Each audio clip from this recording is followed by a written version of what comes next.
Dear Muslim, please understand that I am not attacking Muhammad or Muslims. In this video, I will be simply reading the Islamic sources and then asking you some brief questions for you to think about and for you to answer. In my previous video titled Why I Left Islam, I gave an example of the shocking, sexually immoral teachings of the Quran and Muhammad. I showed that the Islamic sources allowed Muslim soldiers to capture non-Muslim women in times of war. These women were already married, and their non-Muslim husbands were still alive. The Muslim soldiers desired to have sex with these women, so the Quran and Muhammad fulfilled their desires by forcing a divorce upon these weak, vulnerable, captured, married women. What was the end result of such an illegal divorce? Well, the Muslim soldiers were then given the go-ahead to marry these women and have sexual intercourse with them. Now that we know what Muhammad taught and allowed his Muslim soldiers to do to married captive women, let us find out what Muhammad himself did to such women in similar situations. Let's look at the Islamic sources and talk about Muhammad's marriage to a Jewish female war captive, whom he purchased through the slave trade. Her name was Safiya, and she was already married to a Jewish man named Kinana. We will see that one of the reasons why Muhammad married Safiya was because she was extremely sexually attractive.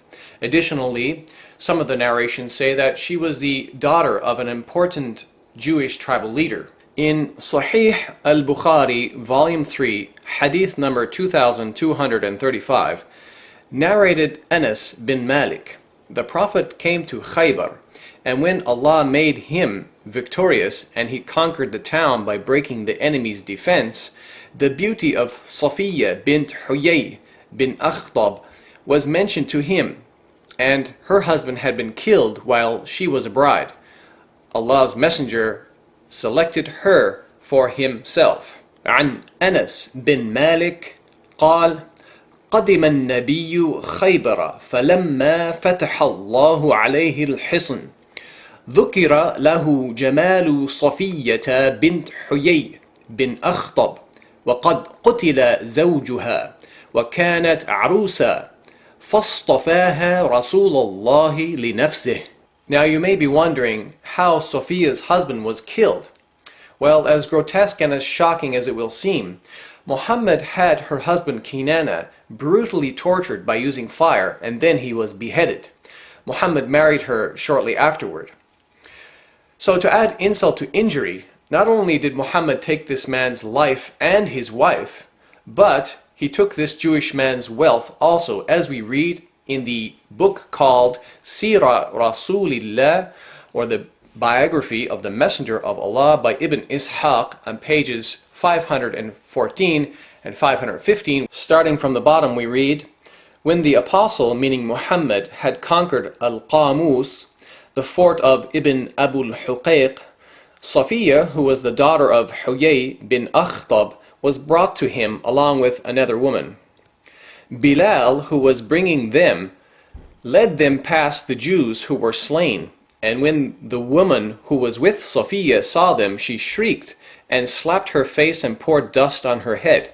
When the apostle, meaning Muhammad, saw her, he said, "Take this she-devil away from me." He gave orders that Safiya was to be put behind him and threw his mantle over her, so the Muslims knew that he had chosen her for himself.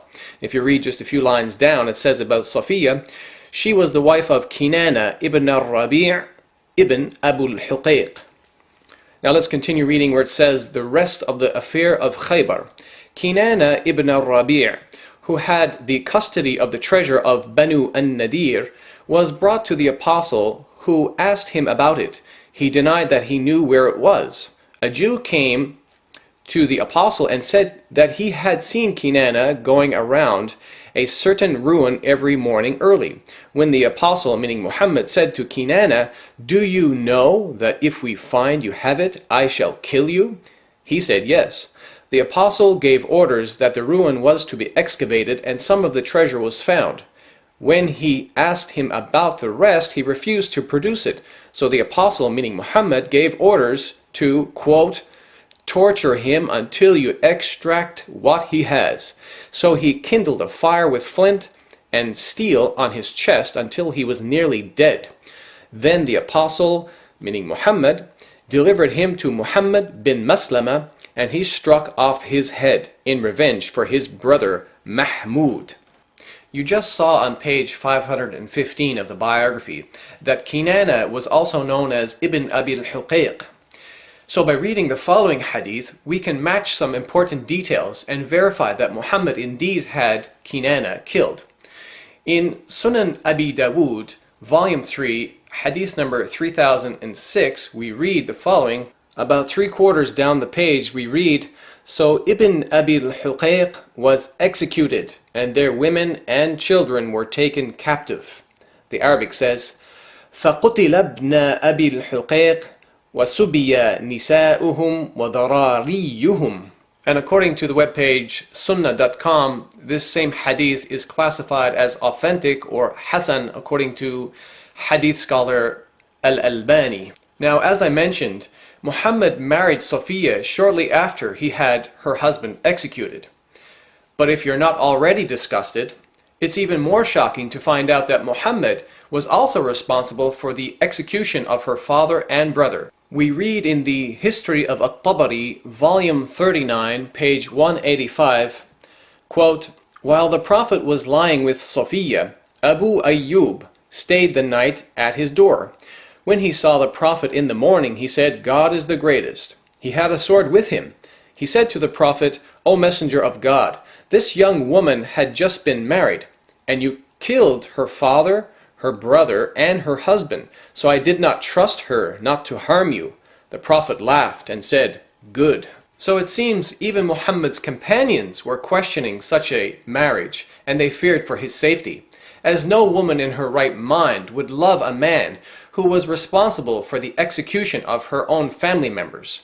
In fact, in one narration it states that Sophia actually hated Muhammad.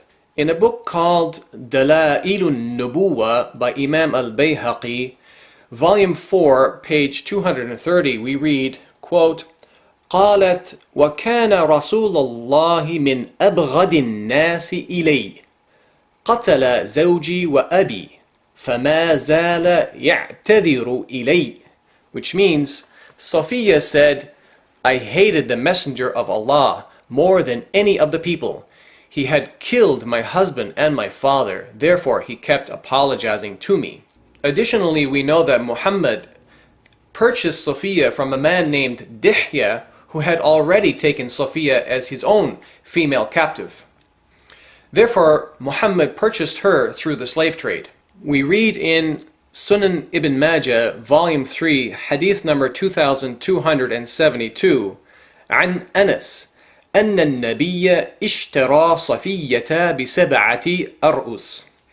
It was narrated from Anas that the Prophet bought Sophia for 7 slaves, and this hadith is sahih or authentic. قال عبد الرحمن من دحية الكلب. One of the narrators, Abdul Rahman, said, "From Dihya al-Kalbi." Now, after reading about the story of Muhammad and Sophia in the biography and the supporting authentic narrations which validate that story, let me ask those of you who are Muslim or are considering converting to Islam, how do you feel about Muhammad's behavior? Do you honestly think that a woman whose husband, brother, and father were just killed would within a couple of days or so voluntarily choose to marry and have sex with the same man who was responsible for the deaths of her family members? I ask you to think hard and be honest with yourself. Thank you for watching.